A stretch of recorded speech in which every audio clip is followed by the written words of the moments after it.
What's up, Internet users? Welcome to the Douay-Rheims Daily. Today is May the 15th, and we're going to be reading 2 Samuel, chapters 17 and 18, Psalm 129, and John chapter 4, verses 31 to 54. So first up, we've got 2 Samuel chapter 17. And Achitophel said to Absalom, I will choose me 12,000 men, and I will arise and pursue after David this night. And coming upon him, for he is now weary and weak-handed, I will defeat him, and when all the people is put to flight that is with him, I will kill the king who will be left alone, and I will bring back all the people, as if they were but one man, for thou seekest but one man, and all the people shall be in peace. And his saying pleased Absalom, and all the ancients of Israel. But Absalom said, Call Cusai the Arachite, and let us hear what he also saith.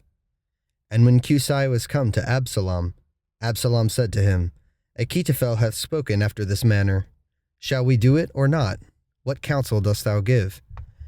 And Cusai said to Absalom, The counsel that Achitophel hath given this time is not good. And again Cusai said, Thou knowest thy father and the men that are with him, that they are very valiant, and bitter in their mind, as a bear raging in the wood, when her whelps are taken away. And thy father is a warrior, and will not lodge with the people. Perhaps he now lieth hid in pits, or in some other place where he list. And when any one shall fall at the first, every one that heareth it shall say, There is a slaughter among the people that followed Absalom. And the most valiant men, whose heart is as the heart of a lion, shall melt for fear. For all the people of Israel know that thy father to be a valiant man, and that all who are with him are valiant. But this seemeth good to me, to be good counsel. Let all Israel be gathered to thee, from Dan to Beersheba, as the sand of the sea which cannot be numbered, and thou shalt be in the midst of them. And we shall come upon him in what place soever he shall be found. And we shall cover him, as the dew falleth upon the ground, and we shall not leave of the men that are with him, not so much as one. And if he shall enter into any city, all Israel shall cast ropes round about that city, and we will draw it into the river, so that there shall not be found so much as one small stone thereof. And Absalom and all the men of Israel said, The counsel of Cusai the Arachite is better than the counsel of Achitophel. And by the will of the Lord the profitable counsel of Achitophel was defeated, that the Lord might bring evil upon Absalom. And Cusai said to Sadok and Abiathar the priests, Thus and thus did Achitophel counsel Absalom, and the ancients of Israel, and thus did I counsel them. Now therefore send quickly, and tell David, saying, Tarry not this night in the plains of the wilderness, but without delay pass over, lest the king be swallowed up, and all the people that is with him. And Jonathan and Achimaeus stayed by the fountain Rogel, and there went a maid, and told them, and they went forward to carry the message to King David, for they might not be seen, nor enter into the city. But a certain boy saw them, and told Absalom. But they, making haste, went into the house of a certain man in Bahurim, who had a well in his court, and they went down into it. And a woman took and spread a covering over the mouth of the well, as it were to dry sodden barley, and so the thing was not known. And when Absalom's servants were come into the house, they said to the woman, Where is Achimaeus and Jonathan? And the woman answered them, They passed on in haste, after they had tasted a little water. But they that had sought them, when they found them not, returned into Jerusalem. And when they were gone, they came up out of the well, and going on told King David, and said, Arise and pass quickly over the river, for this manner of counsel has Achitophel given against you. So David arose, and all the people that were with him, and they passed over the Jordan until it grew light, and not one of them was left that was not gone over the river. But Achitophel, seeing that his counsel was not followed, saddled his ass, and arose and went home to his house and to his city, and putting his house in order, hanged himself, and was buried in the sepulchre of his father. But David came to the camp, and Absalom passed over the Jordan, he and all the men of Israel with him. Now Absalom appointed Amasa in Joab's stead over the army, and Amasa was the son of a man who was called Jethro of Jezreel, who went in to Abigail the daughter of Naas, the sister of Sarvia, who was the mother of Joab. And Israel camped with Absalom in the land of Galaad. And when David was come to the camp, Sobi the son of Naas of Rabbath of the children of Ammon, and Machir the son of Amiel of Lodabar, and Barzillai the Galadite of Rogelim, brought him beds and tapestry, and earthen vessels, and wheat and barley and meal, and parched corn, and beans, and lentils, and fried pulse, and honey, and butter, and sheep, and fat calves. And they gave to David and the people that were with him to eat, for they suspected that the people were faint with hunger and thirst in the wilderness. Chapter 18. And David, having reviewed his people, appointed over them captains of thousands and of hundreds, and sent forth a third part of the people under the hand of Joab, and a third part under the hand of Abisai the son of Sarvia, Joab's brother, and a third part under the hand of Ithai, who was of Geth. And the king said to the people, I also will go forth with you. And the people answered, Thou shalt not go forth, for if we flee away, they will not much mind us, or if half of us should fall, they will not greatly care, for thou alone art accounted for 10,000. It is better, therefore, that thou shouldst be in the city to succor us. And the king said to them, What seemeth good to you, that I will do. And the king stood by the gate, and all the people went forth by their troops, by hundreds and by thousands. And the king commanded Joab, and Abisai, and Ithai, saying, Save me the boy Absalom. And all the people heard the king giving charge to all the princes concerning Absalom. So the people went out into the field against Israel, and the battle was fought in the forest of Ephraim. And the people of Israel were defeated there by David's army, and a great slaughter was made that day of 20,000 men. And the battle there was scattered over the face of all the country, and there were many more of the people whom the forest consumed than whom the sword devoured that day. And it happened that Absalom met the servants of David, riding on a mule, and as the mule went under a thick and large oak, his head stuck in the oak, and while he hung between the heaven and the earth, the mule on which he rode passed on. And one saw this and told Joab, saying, I saw Absalom hanging upon an oak. And Joab said to the man that told him, If thou sawest him, why didst thou not stab him to the ground? And I would have given thee 10 sickles of silver and a belt. And he said to Joab, If thou wouldst have paid down in my hands 1,000 pieces of silver, I would not lay hands upon the king's son. For in our hearing the king charged thee, and Abisai, and Ithai, saying, Save me the boy Absalom.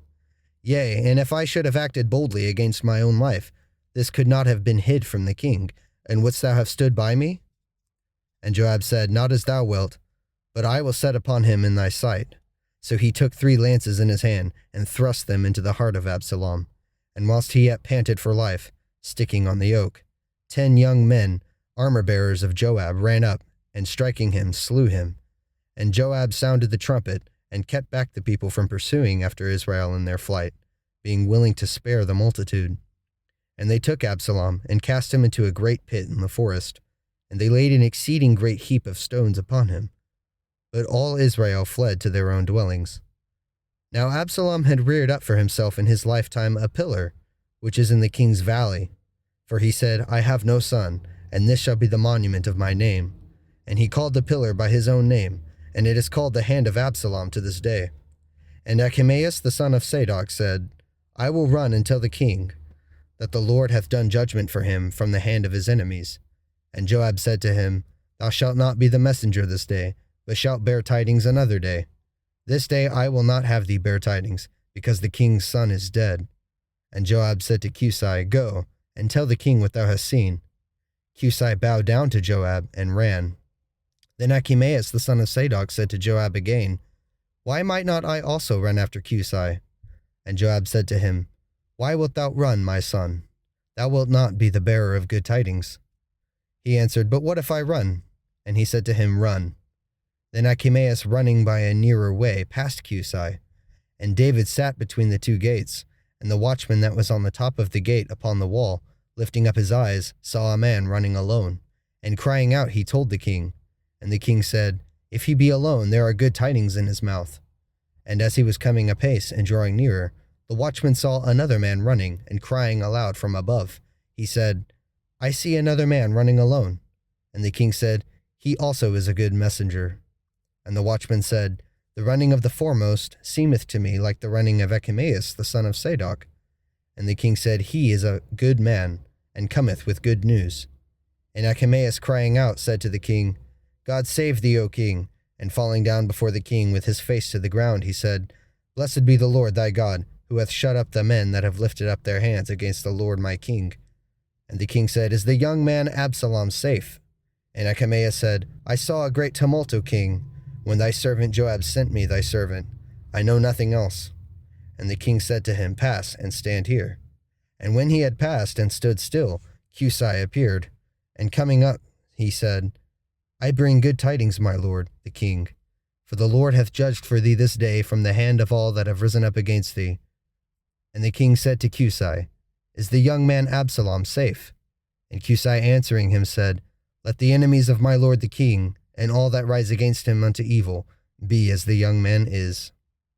The king therefore being much moved, went up to the high chamber over the gate, and wept. And as he went, he spoke in this manner, My son Absalom, Absalom my son, would to God that I might die for thee, Absalom my son Absalom.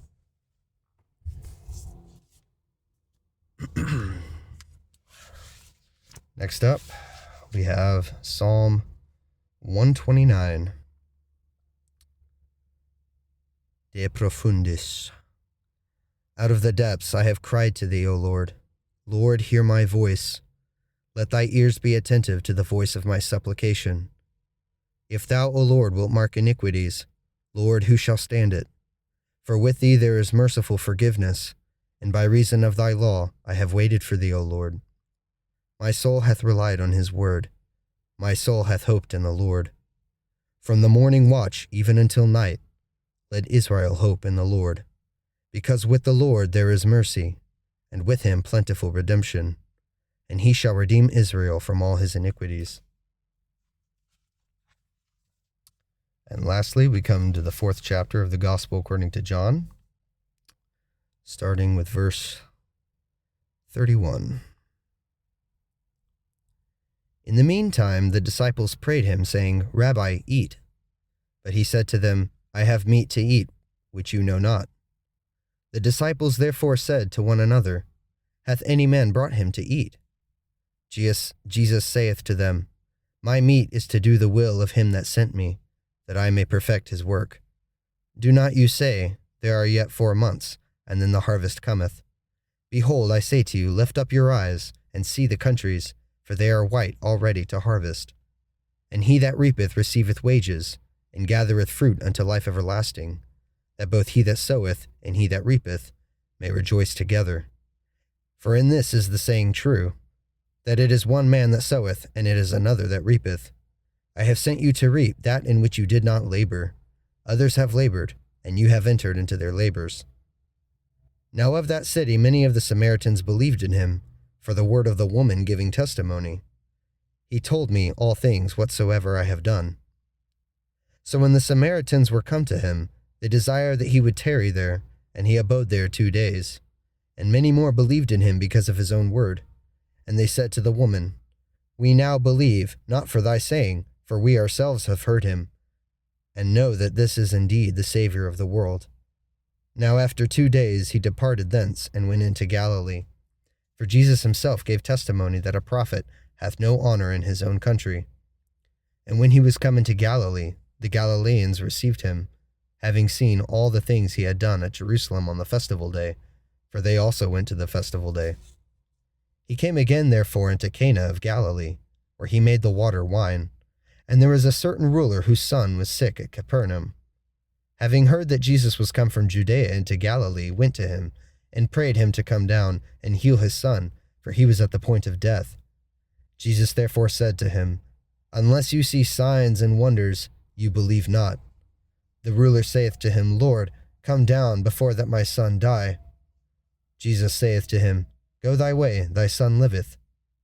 The man believed the word which Jesus said to him, and went his way. And as he was going down, his servants met him, and they brought word, saying that his son lived. He asked therefore of them the hour wherein he grew better. And they said to him, Yesterday at the 7th hour the fever left him. The father therefore knew that it was at that same hour that Jesus said to him, Thy son liveth, and himself believed, and his whole house. This is, again, the second miracle that Jesus did when he was come out of Judea into Galilee.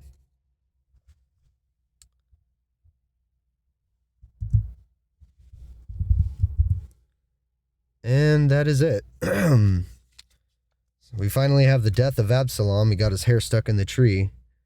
And David is crying. I mean, it's actually really, really moving to hear him say, "My son Absalom," repeatedly. You know, it's even how God weeps over his lost sinners, you know, his lost sons. You know, no matter how wicked you are, no matter how many horrible sins you commit, when a soul goes down into hell, you know, God weeps the same way, I imagine. Imagine God would say, like, you know, my son, like, for example, if you want to come up with some name like Mark, you know, if Mark goes to hell, no matter, like, if Mark was like a traitor or a blasphemer or a heretic, you know, God still weeps over the lost sinner. And it's beautiful that, you know, we see that in David. It's sad, but it's also beautiful because God loves us this way. And David wanted Absalom alive, and he would have forgiven Absalom. You know, he loved him. He's his son. You know? And of course, you got Jesus converting Samaritans basically before anyone else. Samaritans were kind of like the Jews, except they didn't go to the temple, and they were kind of like the modern day equivalent of like the Eastern Orthodox, I guess. You know, they were kind of like in schism in a way. And yeah, it's interesting that Jesus goes to them first. But yeah, that's it. That's all I got for today, and God bless.